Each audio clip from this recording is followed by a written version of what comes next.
Please open your Bible to Exodus 13.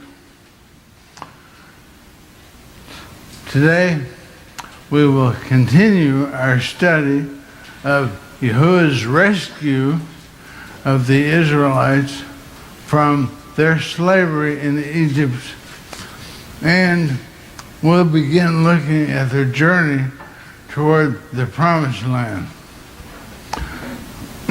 Our topics today will include what Yahuah was doing besides freeing the Israelites from slavery, and how that affected Yahuah's timing and led to what seemed like a delay. And as always, how can we see something of Messiah in this Torah portion? Last week, I briefly discussed the plagues that Yahuah sent down on Egypt that led to Pharaoh finally releasing the Israelites from slavery after the 10 plagues. In our Midrash, the question was asked, why did Yahuah harden Pharaoh's heart during the first 9 plagues? Pharaoh didn't release the Israelites until after the 10th plague, the death of the firstborn. So why did Yahuah harden Pharaoh's heart before that plague? Did that deprive Pharaoh of free will? The thought was that he might have let them go sooner if Yahuah had not have hardened his heart. Now, just to clarify, the Bible just says that Pharaoh's heart hardened or grew hard after the first, third, fifth, and 7th plagues, and that Pharaoh himself hardened his heart after the 2nd and 4th. But after the 6th, 8th, and 9th plagues, it does say that Yahuah hardened Pharaoh's heart. And he had even told Moses that he was going to back in chapter 7, verse 3. Now we might also ask, why did Yahuah even bother with all these plagues? Why didn't he just miraculously have Pharaoh let the Israelites go? We must realize that Pharaoh was not a godly or a righteous or an innocent man. He was a brutal, pagan, false god worshiping dictator. It would have been totally fair and just if Yahuah had destroyed Egypt and Pharaoh before the plagues and the release of the Israelites, but he showed mercy in waiting and not destroying all of it. We need to keep in mind that Egypt was in bondage just as much as Israel. They were slaves to a plethora of false gods. Amen. As I said last week, when Yahuah sent the plagues, he was working not only for Israel's freedom, but he was also making it possible for Egyptians to be set free from their own spiritual bondage. Amen.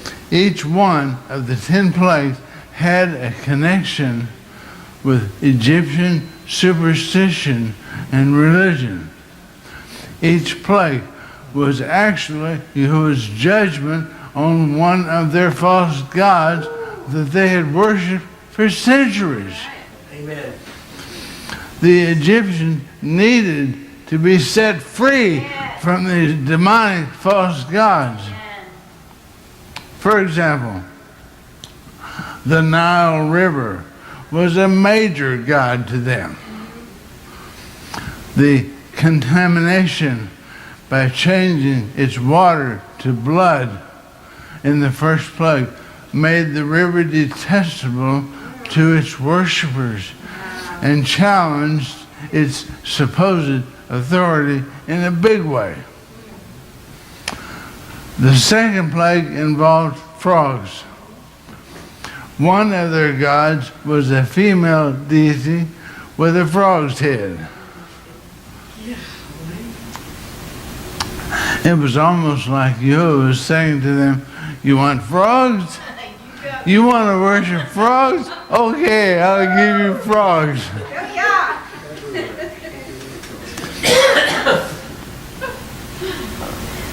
Plague number 5 was pestilence on Egypt's livestock.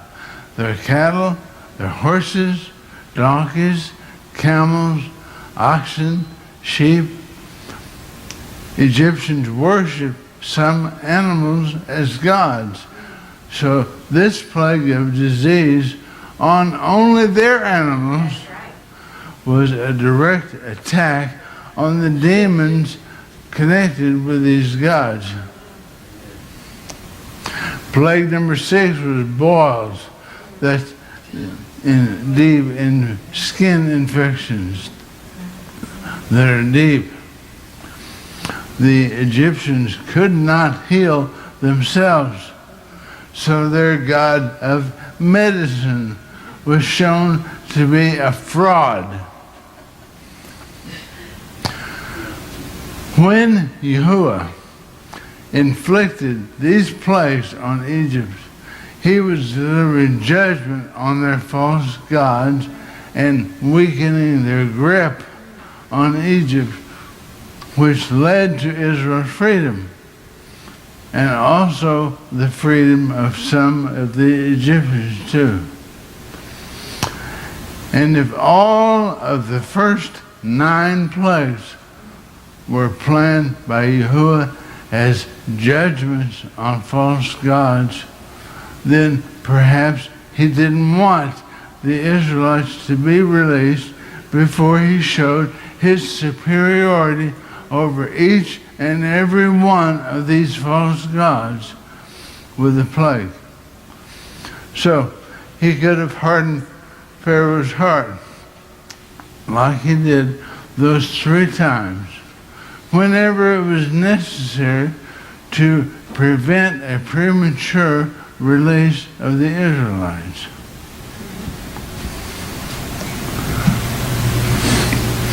The lesson here for us is that whenever we're crying out to Yahuah in prayer for him to deliver us from some situation, for him to rescue us, there just may be more going on than we realize. Amen. Amen. We have to trust him even when the answer to our cries doesn't come right away. He may be dealing with more than just our problem, things that we don't even know about. Whenever he delays or takes us down a different path than we anticipate, he always has a reason. But our cry will be heard. Our cry will be answered as long as we continue to trust him and walk in obedient faith. And there may be some purpose or objective in our affliction. He may be trying to purify us from things in our past, or he may be growing us and making us stronger to prepare us for something in the future. Or both. So don't give up. Don't stop trusting Him. The answer to our cries and prayers is coming in His perfect timing. When His will is accomplished, it will come.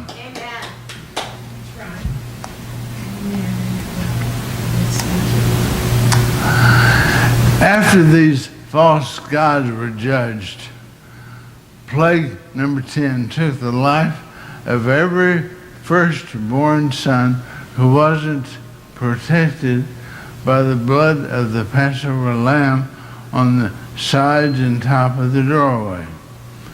And Pharaoh finally let Moses and the Israelites go along with their families and livestock. Now this week's Torah portion tells about the first part of their journey and the route Yahuah led them to take. Last week's portion tells us they first went to the city or the village of Sukkot.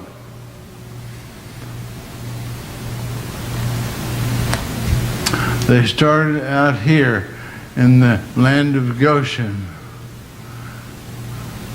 and met the first went to Sukkot, and the way of the Philistines would have been to go up there, but no, they went down that way. Here's another.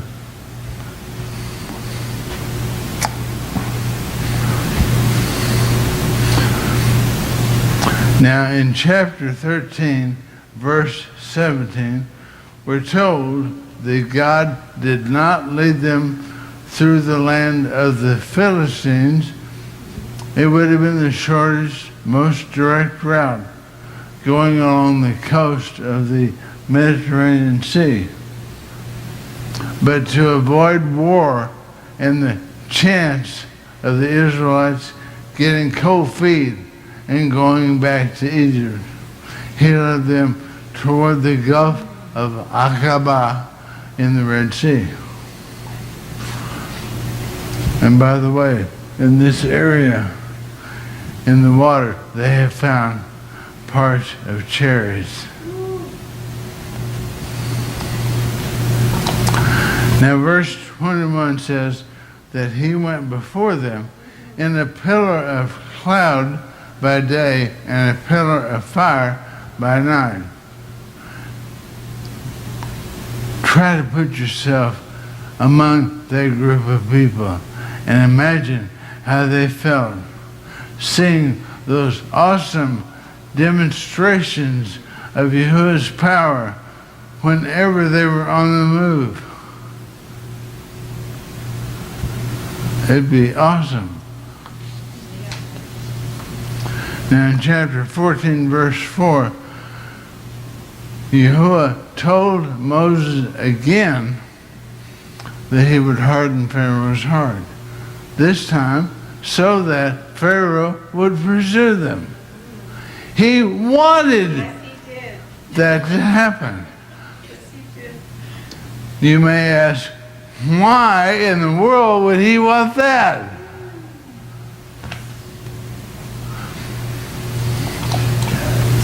When Pharaoh and his servants realized that the Israelites were gone for good, they said in verse 5, why have we done this, that we have let Israel go from serving us? It was now obvious to them that the Israelites had no intention of coming back. But Pharaoh may have wondered why they went first in one direction and then another. They could have gone along the coast, but now it seemed like they were just wandering about. And now they had camped in a place where they were hemmed in between the mountains and the sea. It's clear the Yahuah was baiting Pharaoh to chase them. But again, why would he do that?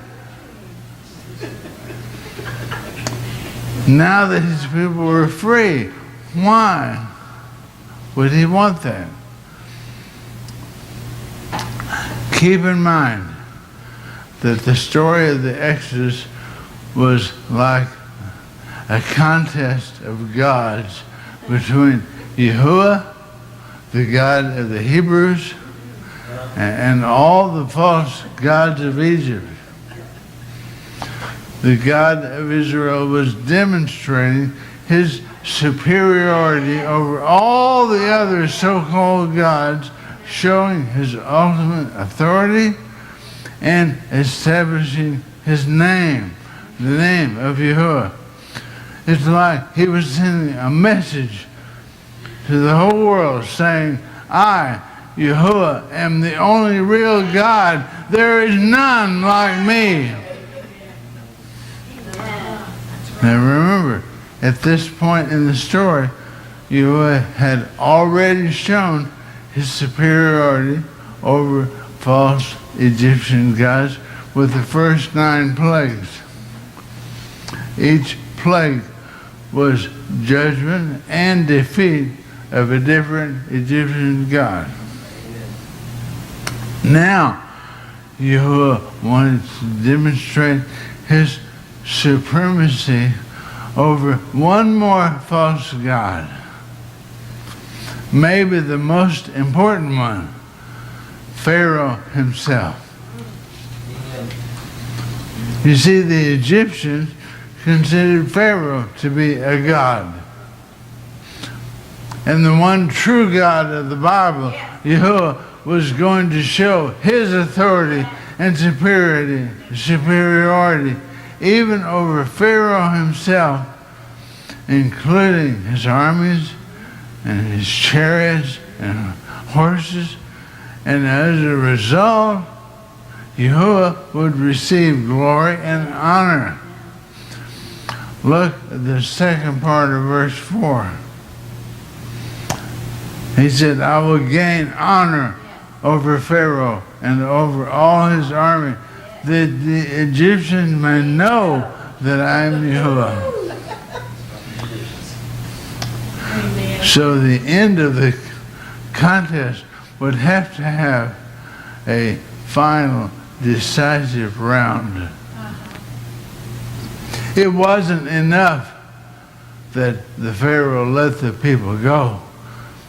He and the false gods of Egypt needed to be soundly defeated and proven to be totally inferior. So Yahuah hardened Pharaoh's heart to prevent him from releasing the Israelites prematurely and to chase them, so that Yahuah could be glorified by defeating the great Pharaoh and his army. Amen. So, there they were, camped out by the sea. When they looked back toward Egypt and saw something, was it smoke? Was something burning? Then they realized it was coming closer and closer. Maybe it was a sandstorm. The mothers rounded up their kids, and the men stopped what they were doing to look. And then they heard a low rumbling sound like distant thunder. But it was continuous, and it seemed to be coming up from the ground.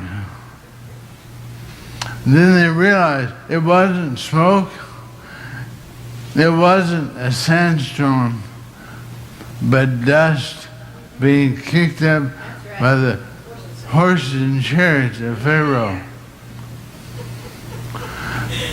Then they began to see them in the distance, and they got scared. Put yourself in that position. That could be frightening. Panic must have spread throughout the camp. There was nowhere to run, no escape. They were trapped between the mountains and the sea, and the sound of 600 chariots and over 1,000 horses. It's likely that each chariot had at least 2 and maybe 4 horses. So there could have been 2,400 horses, but there was at least 1,200. That sound was getting louder and louder and louder as they came closer and closer. What were they going to do?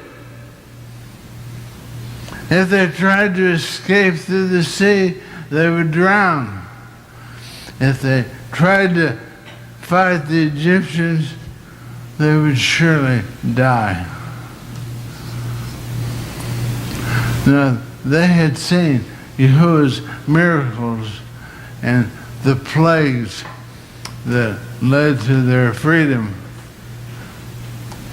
but their faith in him was still weak.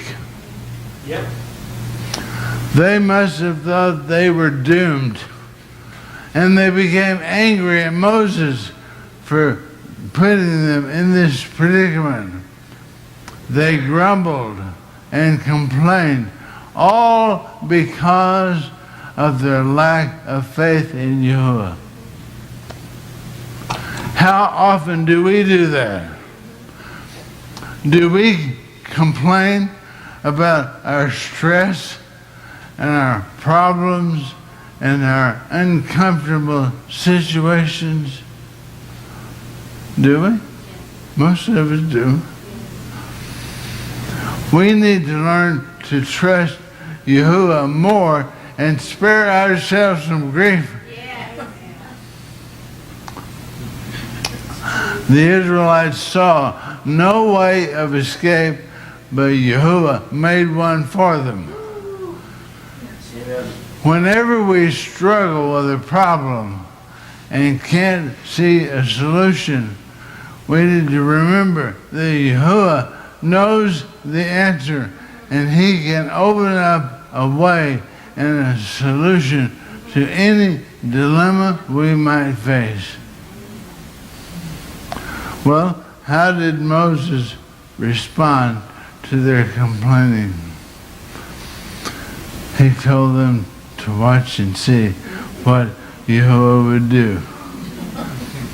He had a positive attitude, like we all need to have. But the Israelites were trapped with nowhere to go except into the sea, and the Egyptians were coming. And Moses said to the people, "Do not be afraid, stand still and see the salvation of Yahuah." Can't you just see Charles and Heston? Oh.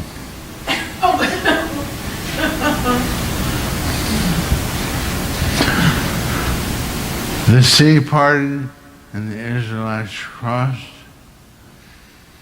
The Egyptians came after them. The water came back together and drowned the Egyptians.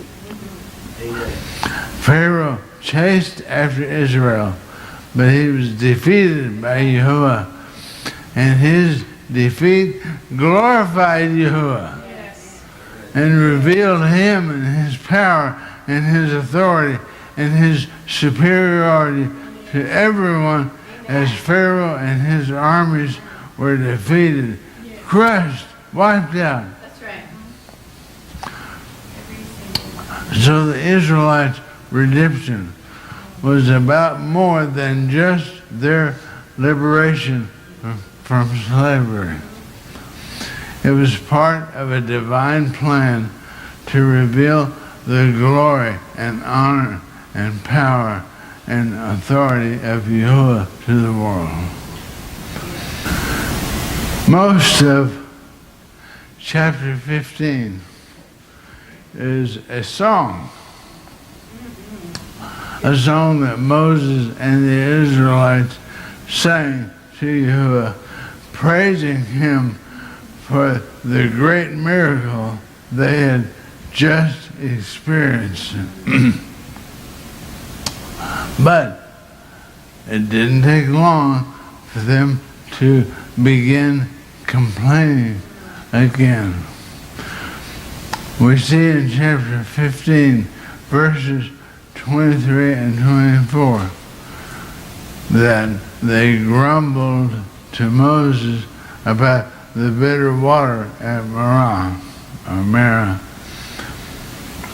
Moses cried out to Yahuah, who showed Moses a tree. When Moses threw it in the water was made sweet.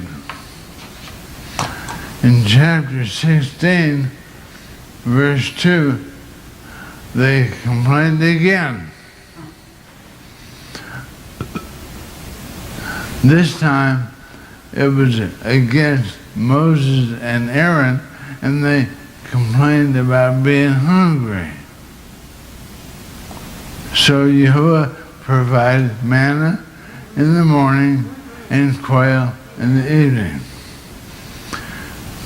Each morning they would gather this bread from heaven sent by Yahuah.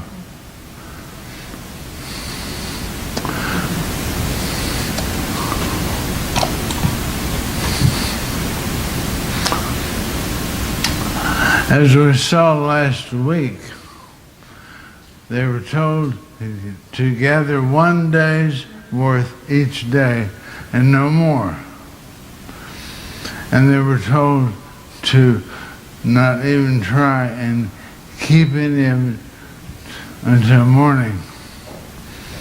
If they tried to save some till the next day, it spoiled. And Moses got angry with them. But on the 6th day, they were told to gather a 2-day supply because Yahuah did not want them working together on the 7th day.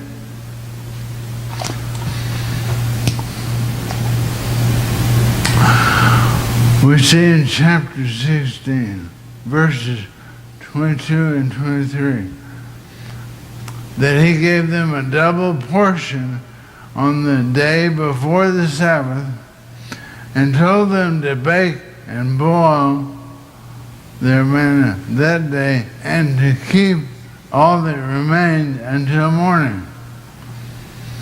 In other words, they were to prepare food for that day and the next day so that they wouldn't have to gather manna and prepare it on this Sabbath. As I said last week, I believe it's clear that gathering manna and cooking the manna on the Sabbath was forbidden. Probably because preparing a meal from scratch involved quite a bit of work. They would have to gather the manna and sticks for a fire and make the fire and then cook it, prepare it and cook it from scratch. It was much more complicated and difficult back then. It was a lot of work.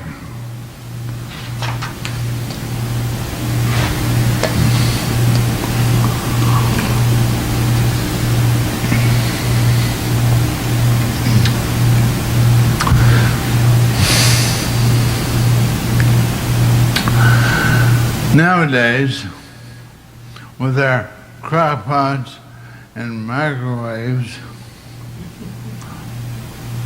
heating up food isn't working at all for most people, especially for those who do it as a hobby. Opening and serving food that's already prepared was always permitted, even on Sabbath. But cooking food from scratch on the weekly Sabbath seemed to be something that they were not supposed to do. Some believe this still applies today. The Orthodox Jewish don't cook at all on the Sabbath. Many of us see no problem, however, with heating up food that's already been cooked. Now, why was this such a big deal?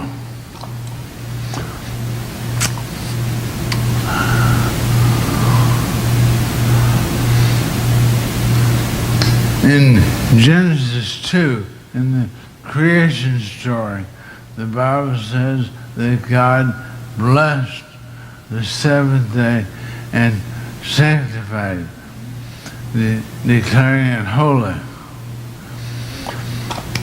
And in Exodus 16, verse 23, the seventh day of the week is called the Sabbath for the first time.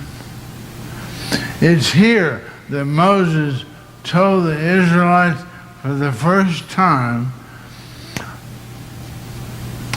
that the seventh day is to be a day of rest, a holy Sabbath to Yahuah.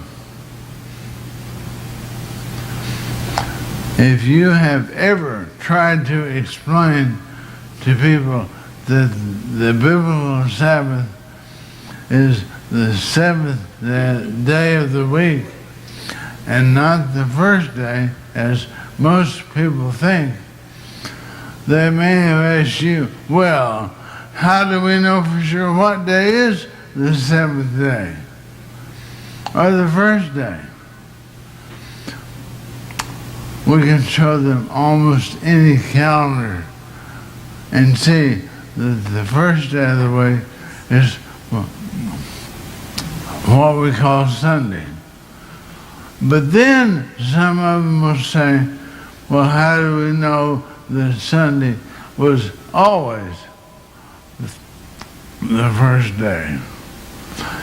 Or how do we know that the day we call Saturday is the same seventh day that the Bible is talking about? And that's a fair question. All right, that was a fair question. And here's how we can answer that question. Ever since the Israelites were given this command in Exodus 16 to rest on the seventh-day Sabbath, they have kept calendars to indicate the days of the week. The Exodus is believed to have taken place between 1250 BC and 1440 BC. So at a minimum, the Hebrew people have been observing the same seventh-day Sabbath that we do for over 3,200 years. Ever since Moses wrote the Torah. Even in years when the world's calendars were adjusted by omitting a few days to compensate for discrepancies, like we do every 4 years for leap year. The days of the week did not change. They never did. Amen. The Sabbath always remained the Sabbath. Amen. We observe the same seventh-day Sabbath they observed. And even more importantly, the same one that our Messiah observed. Amen. If he kept it, then we know it's the right day. Amen. Here are some seventh-day Sabbath facts. Yahuah established it. Moses kept it. Yahushua kept it. The apostles kept it. The early believers kept it. The Roman Empire changed it. Believers should obey God, not man. We should honor the Sabbath by doing all our shopping for food and anything else we might need, and do any cooking from scratch that we want to do before the Sabbath gets here. And Nehemiah 10 shows that the business of buying and selling profanes the Sabbath. And after all, one of the 10 Commandments, the Big Ten, is to remember the Sabbath and keep it holy. That's right. Remember that it's coming and prepare for it before it gets here. Amen. Don't wait until the last minute. Now, sometimes we face unplanned situations, but we should always really try each and every week to buy and cook whatever we're going to need before Friday evening, so that we won't have to do it on Yahuah's holy day. Amen. And although work may mean primarily work for pay, ladies, don't do housework and laundry on his holy day. Amen. He said to rest. Are we going to obey him or not? Yes, we are. Then don't work on his day. Take it easy on that day. All the chores can wait till Sunday. Obey him. It's a day to relax and enjoy our rest and our assembly and our time with Yahuah and the Messiah Yahushua. It is not an appropriate day to gather, to harvest, to work, to go shopping, to sell things, to make money, to cook, or do household chores. Amen. We should do everything we can to rest and avoid work of any kind on Yahuah's Sabbath. Amen. Amen. Now, it's hard sometimes for those who work for someone else to always be off on every Sabbath. But if you have to work on a Sabbath very often, you need to find a different job that allows you to be off on the Sabbath, that allows you to remember it and keep it holy. Now, finally, how can we say Messiah in this portion? Here's one way. In chapter 14, verse 19, it says that the angel of God went before the camp of Israel and moved and went behind them. Just as the pillar of cloud did. Chapter 13, verse 21 says that Yahuah was in the pillar of cloud. Who is this angel?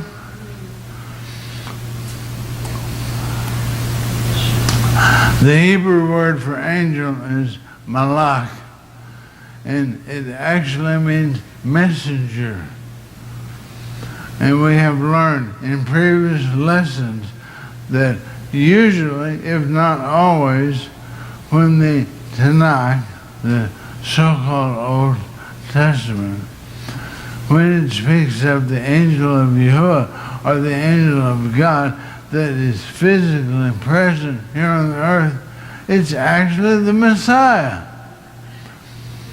It was the Son of God, Yahuah, manifest in the flesh as Yahushua, that went before them and behind them. Here's another way. In chapter 17, verse 6, we read that when the Israelites needed water to drink, Yahuah told Moses to strike a rock and water would come out of it. And he did. Paul writes about this in 1 Corinthians 10.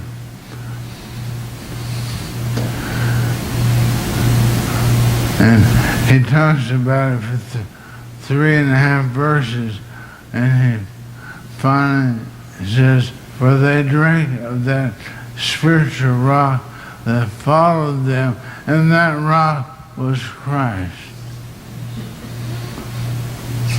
He says that the rock they drank from followed them. Does the Torah say anything about that? I don't think so. But back in those days, there was a midrash circulating that the rock Moses struck became sort of a movable or portable well and actually followed them. It rolled around and accompanied them. Now that's like a legend. And it seems that Paul was aware of that story. So here, he sets the record straight. Now, apparently the Israelites were aware of something going with him in the wilderness. But Paul says, rather than a physical well, it was spiritual. He says it was a rock himself, Yahushua, the Messiah. Now, how did Messiah accompany them? Well, one explanation is that the Shekinah, some people say Shekinah, but it's Shekinah. It's associated with the visible glory of Yahuah that appeared later in the tabernacle.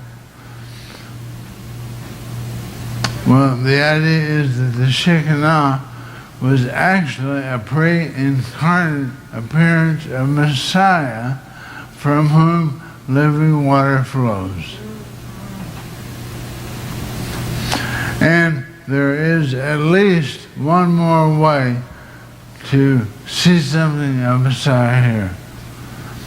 First, let's look again at Paul's words in 1 Corinthians 10. In verse 3, he says, all ate the same spiritual food. What was this spiritual food?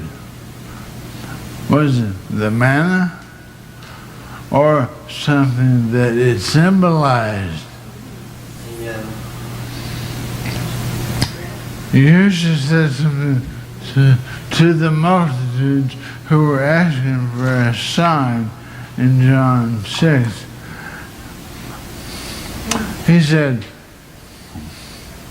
beginning in verse 31,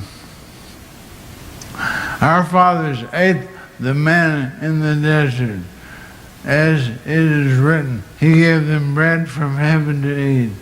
Then Yahushua said to them, most assuredly I say to you, Moses did not give you the bread from heaven, but my Father gives you the true bread from heaven. He was obviously referring to the manna, but then he went beyond that to something more important, the true bread from heaven. He went on to make it clear what he was talking about. For the bread of God is he who comes down from heaven and gives life to the world. Then they said to him, Lord, give us this bread always. And he said to them, I am the bread of life.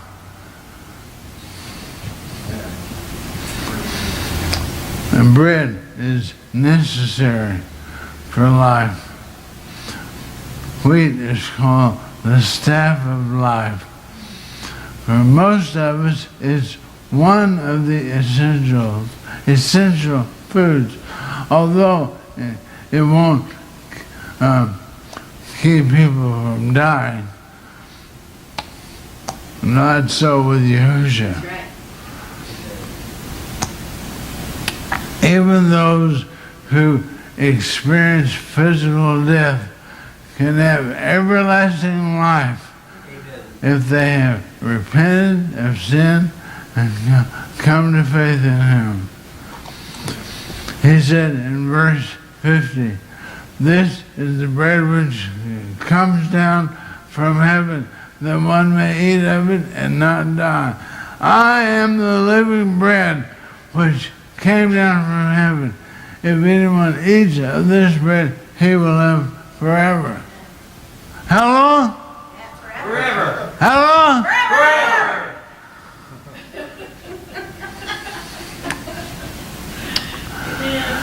And this bread should be eaten how often? Daily. Daily is right. Let's all say that. Daily. And we want everyone to receive the bread of life and to join the family of Yahuah. And after we've been adopted into the family, we need to feed on him every day for our spiritual nourishment by reading his word.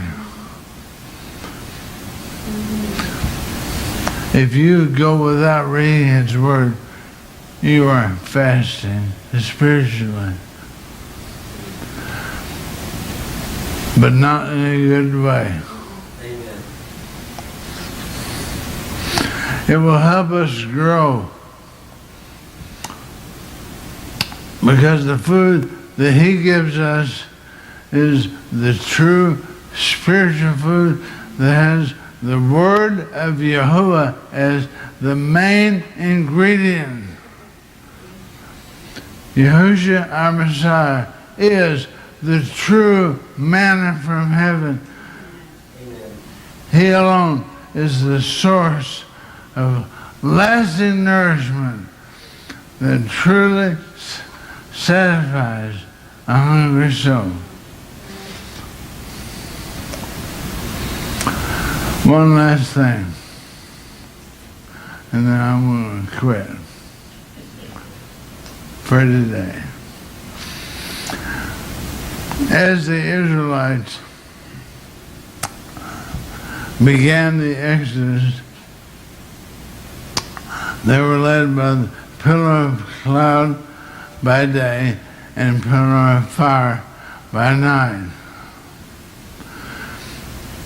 Now here are some actual photos that might give us an idea what they might look like.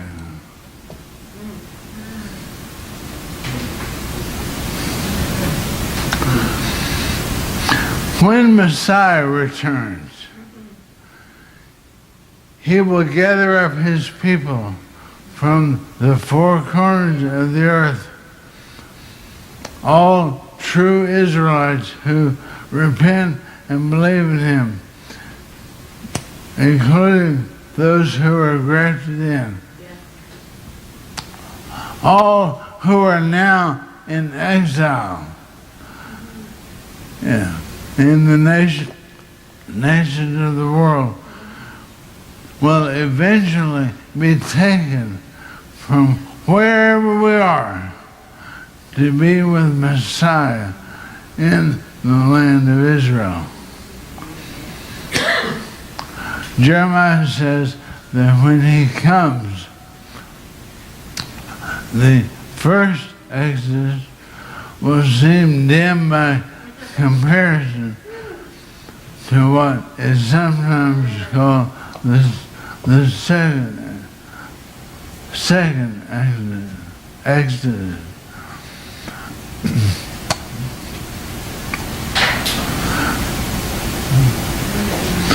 And there are parallels between the first Exodus and the second. Between their exodus from Egypt and our future return when Messiah gathers us from our exile. Some believe that when we begin that journey, we may also be led by a pillar of cloud and a pillar of fire. It does appear that a cloud of smoke and fire will once again be involved in some way. The first part of Isaiah 4 is about that day when Israel is being restored and the future Jerusalem. And in verse 5 he says, "Then Yahuah will create above every dwelling place of Mount Zion and above her assemblies a cloud and smoke by day, and the shining of a flaming fire by night." Like I said last week, the first Exodus will never be altogether forgotten. That's right. But it will become secondary to the final end of the exile of the people of Yahuah from all over the world when his Messiah, Yahushua, returns. And there will never again be any exile for his people. Never. Hallelujah.